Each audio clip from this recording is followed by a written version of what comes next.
Hello and thank you for watching this tool for a tutorial.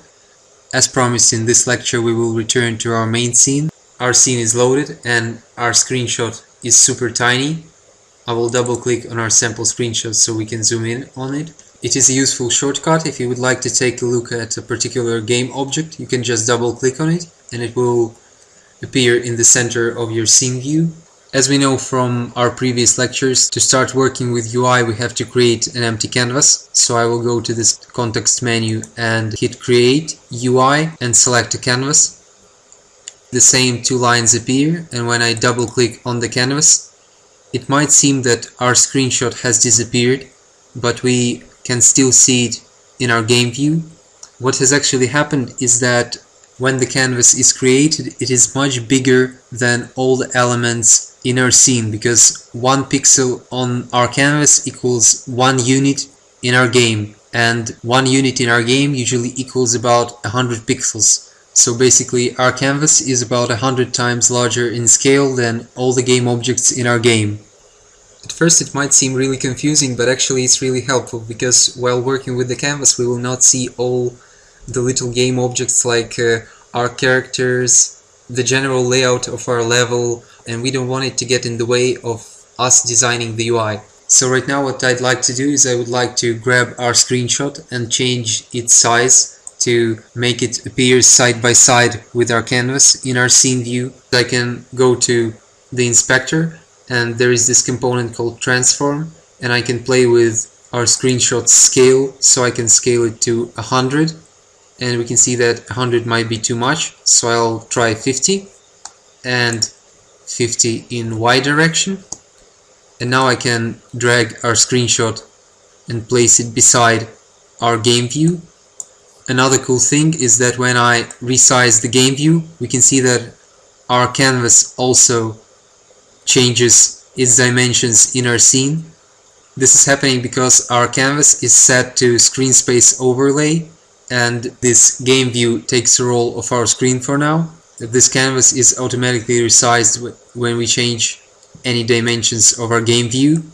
I will zoom in a little bit. So first I would like to create this milky background that we have on our sample screenshot, and to do this I will go to our canvas, right click, and I will create a UI panel as a parent of our canvas. And when I click panel, we can see that this huge image appears and that it spans across all the area of our canvas. So basically a panel is an image that will stretch and it will occupy all the area of its parent game object. I would like to go to color, and I'd like to talk about this alpha channel. We have these RG and B channels that control the color, and this alpha channel controls transparency.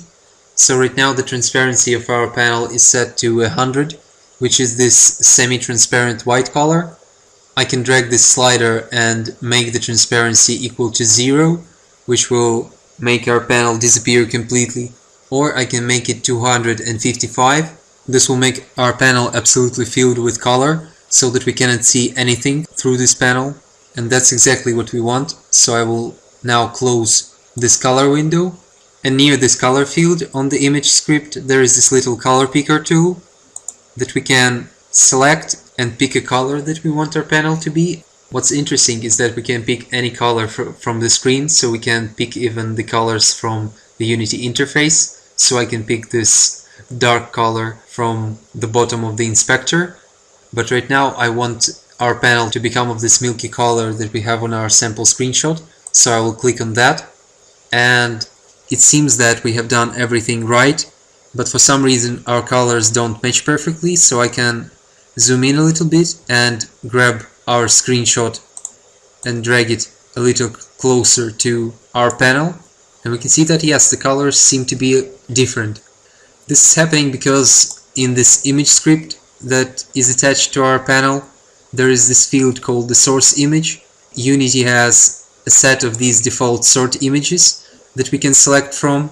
So right now this image is set to background that adds this gray shade to our scene. Another images that we can select is this check mark, and you can see that when I select other images what we see in our game field also changes.